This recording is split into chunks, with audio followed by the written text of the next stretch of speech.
ባለ ፈርጥ ወርቆች ገንዘብ መያዣ አይደሉም። ይሄ እንድታውቁት የምፈልገው ነገር ነው። 50 ሺህ ብር የገዛችሁት ወርቅ ከአመት በኋላ በ30 ሺህ ይሆናል ለምትሸጡት። ምክንያቱም እኛ ፈርጡን ሙሉ ለሙሉ ስንገዛ ስለምናራግፈው።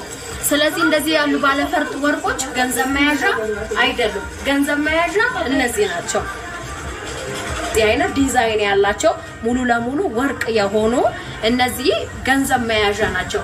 ባለፈርጦች ግን ገንዘብ መያዣ አይደሉም። ጥንቃቄ እንድታደርጉ ነው። ከውጭ ሆናችሁ ትልልቅ ብትገዙ ለምሳሌ 6 ግራም ይመዝናል፣ 8 ግራም ይመዝናል። ስለዚህ ያንን ገዝታችሁ ብትመጡ 3 ግራሙ ፈርጥ ነው ማለት ነው። ልሽጣ ብትሉ 3 ግራሙ አውልቀን ነው የምንጥለው ማለት ነው። ያ ማለት 5 ግራም ነው የሚቀራችሁ ከ8 ግራሙ እና ይሄ ነገር ጥንቃቄ እንድታደርጉ ፈልጋለሁ። ውጭ ሆናችሁ ስትገዙት ገንዘብ መያዣ ነው ብላችሁ አምራችሁ ወዳችሁ ከገዛችሁ ጥንቃቄ አድርጉ። እንዲሁም ኢንጌጅ የምታረጉ ቦይፍሬንዶችንም ደግሞ ይሄንንም ከእኔ የምናገራችሁ ከፈርጡ ጋር የተያያዘውን ነገር እያሰባችሁበት መሆን አለበት ይሄንን የምትገዙት። መረጃዬ ከወደዳችሁት ላይክ፣ ሼር፣ ሰብስክራይብ አድርጉ። እኔ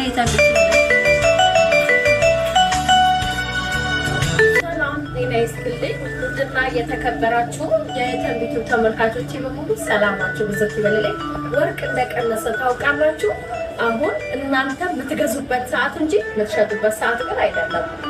ጊዜው አስገዳጅ ነገር ካልገጠማችሁ ወርቆቻችሁን ባትሸጡ ተመራጭ ነው። ነገር ግን ገዢዎች አሁን የምትገዙበት ሰዓት ነው አትሉኝም። 35 ሺህ ብር የገባ 1 ግራም ወርቅ 30 ሺህ ብር የገባ ወርቅ ዛሬ ላይ 20,800 20,700 ብር እየተሸጠ ነው።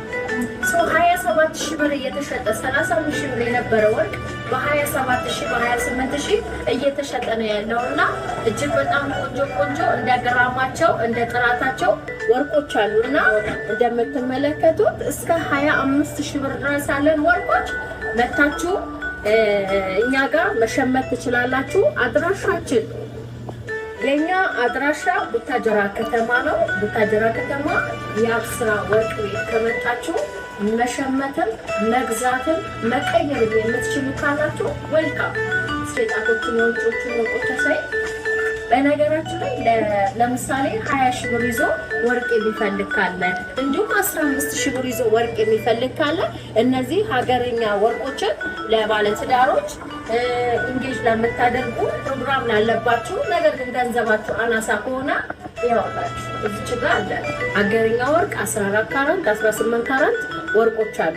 ወደዚህ ደግሞ ስንመጣ እንደነገርኳችሁ እስከ 27,000 እስከ 26,000 ብር ወርቆች አሉ ማለት ነው። በግራም የባህሬን 21 ካራንት ነው። እንደምትመለከቱት በጣም ቆንጆ ዲዛይን ያላቸው ወርቆች ናቸው እና ጥራት ያላቸው ወርቆች ናቸው። እኛ ጋር ይምጡ፣ ይሸምቱ፣ ይግዙ፣ ይምረጡ፣ በቀየር ትችላላችሁ። እጅግ በጣም ያማምራሉ ማለት ነው። የኔዎች አሁን ላይ ለወርቅ ሸማቾች ጊዜው ነው ብለሽ ታስቢያለሽ? መጀመሪያ ላስተዋውቃችሁ ማይ ሲስተር ኦኬ።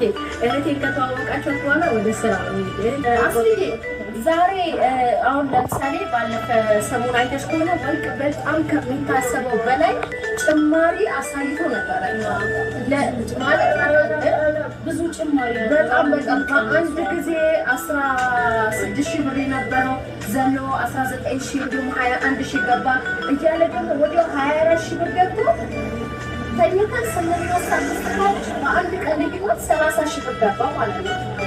ተኝተን በቃ በአንድ ቀን ልዩነት ሬቱ ከፍ በቃ 24,000 የነበረው 30,000 ገብቶ ነው የታየው ሬቱ ማለት ነው። እና በጣም በቃ ያስደነገጠን የነበረው ምንድነው ማለት ይሄ ወርቆች መጨረሻቸው ምንድነው የሚሆነው? ሰው እንዴት ነው በአቅሙ ወርቅ መግዛት የሚችለው ብለን በጣም ያሰብን ብዙ ነገር ያብሰለሰልን ነበረ። አሁን ላይ መረጋጋት ለመቀየር ታሰባችሁ ወርቅ ለመቀየር ስትፈልጉ እንደ እጃችሁ ላይ ያለውን ወርቅ ሽጣችሁ ወርቅም ወስዳችሁ ገንዘብ ካሽ መውሰድ ትችላላችሁ ማለት ነው። እኛ ጋር ስትመጡ ሁሉንም አማራጮች አሉን። ከእናንተ የሚጠብቀው መምጣት ብቻ ነው። የአብስራ ወርቅ ቤት ካርዱ መደወል የምትፈልጉ ካላችሁ ምናምን ማሳያቸው በእነዚህ ስልክ ቁጥር